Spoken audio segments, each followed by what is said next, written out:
أعوذ بالله من الشيطان الرجيم. بسم الله الرحمن الرحيم. ألف لام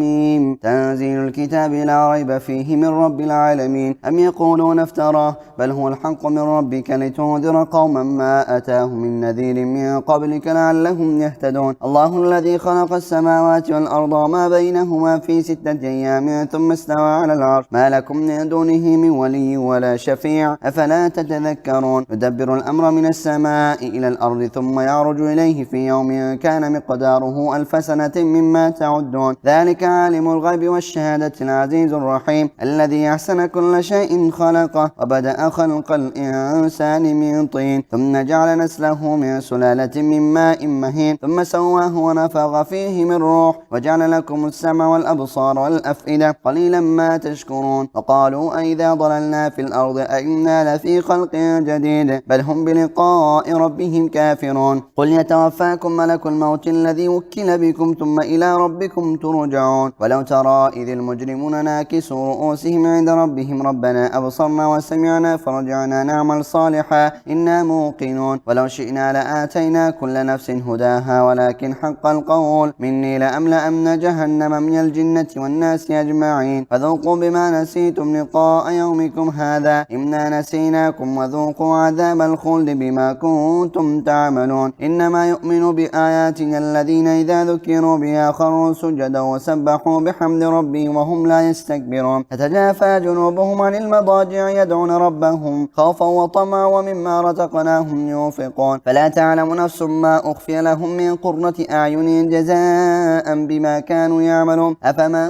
كان مؤمنا كمن كان فاسقا لا يستوون. أما الذين آمنوا وعملوا الصالحات فلهم جنات المأوى نزلا بما كانوا يعملون. وأما الذين فسقوا فمأواهم النار كلما أرادوا أن يخرجوا منها أعيدوا فيها وقيل لهم ذوقوا عذاب النار الذي كنتم به تكذبون. ولنذيقنهم من العذاب الأدنى دون العذاب الأكبر لعلهم يرجعون. ومن أظلم مما ذكر بآيات ربه ثم أعرض عنها إنا من المجرمين منتقمون. ولقد آتينا موسى الكتاب فلا تكن في مرية من لقائه وجعلناه هدى لبني إسرائيل وجعلنا منهم أئمة يهدون بأمرنا لما صبروا وكانوا بآياتنا يوقنون. إن ربك هو يفصل بينهم يوم القيامة فيما كانوا فيه يختلفون. أولم يهد لهم كما أهلكنا من قبلهم من القرون يمشون في مساكنهم إن في ذلك لآيات أفلا يسمعون. أولم يروا أننا نسوق الماء إلى الأرض الجرز فنخرج به زرعا تأكل منه أنعامهم وأنفسهم أفلا يبصرون. ويقولون متى هذا الفتح إن كنتم صادقين قل يوم الفتح لا ينفع الذين كفروا إيمانهم ولا هم ينظرون فأعرض عنهم وانتظر إنهم منتظرون.